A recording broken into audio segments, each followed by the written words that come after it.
Prodi Pendidikan Bahasa dan Sastra Indonesia semester 6 dengan NPM 1709/2001 Universitas Katolik Santo Thomas, Sumatera Utara. Di sini saya membuat sebuah video pengajaran tentang cerpen untuk memenuhi mata kuliah micro teaching yang diampu oleh Ibu Asnita Hasibuan SPD MPD. Bagi anak-anak, Ibu harap semua dalam keadaan baik-baik saja. Oke, sebelum kita memulai pembelajaran kita hari ini, ada baiknya kita berdoa menurut agama dan kepercayaan kita masing-masing. Doa dimulai. Doa selesai. Baiklah, sebelum kita mulai pembelajaran kita, Ibu bertanya apakah ada yang tidak hadir? Baiklah, semua hadir. Oke, sekarang kita akan mempelajari tentang cerpen.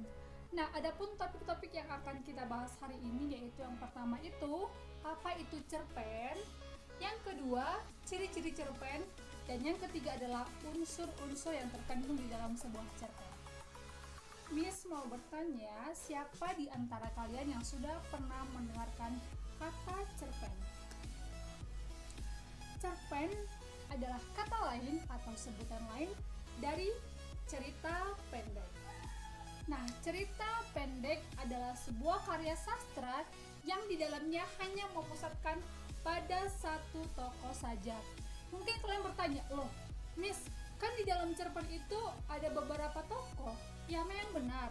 Tetapi di dalam cerpen itu hanya memfokuskan pada satu tokoh saja, sedangkan tokoh-tokoh yang lain adalah pemeran pembantu. Sekarang kita akan membahas tentang ciri-ciri cerpen. Yang pertama itu, di dalam cerpen menggunakan kata tidak lebih dari 10.000 kata. Yang kedua, cerpen berupa fiksi atau fiktif. Fiktif artinya bahwa isi dari sebuah cerpen tersebut merupakan khayalan atau hanya cerita fantasi saja. Karena di dalam cerpen yang pada umumnya, hewan-hewan yang dibuat menjadi tokoh yang berperan atau bertingkah laku seperti manusia. Yang ketiga, bentuk tulisannya singkat dan sederhana. Karena pada umumnya cerpen hanya dikhususkan atau diperuntukkan untuk anak-anak, sehingga penulisan atau pembuatan cerpen dibuat sangat sederhana supaya mudah untuk dipahami oleh anak-anak. Yang keempat, pada umumnya cerpen diangkat dari kehidupan sehari-hari. Yang terakhir, cerpen mempunyai pesan dan amanat. Setiap cerpen yang dibuat oleh penulis pasti mempunyai pesan-pesan moral yang terkandung di dalam cerpen tersebut. Nah, sekarang kita membahas unsur-unsur cerpen. Di dalam cerpen tersebut terdapat dua unsur. Yang pertama unsur intrinsik dan unsur ekstrinsik.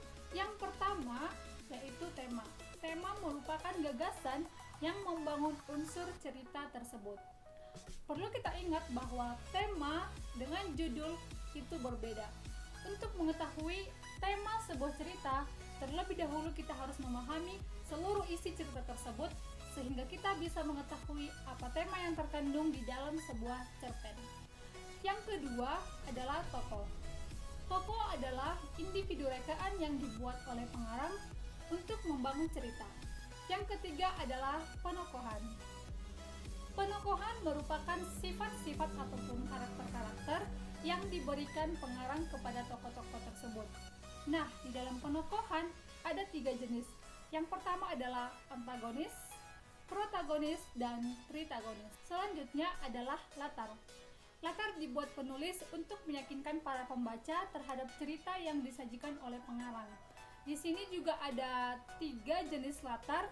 Yang pertama adalah latar waktu, latar tempat, dan latar suasana.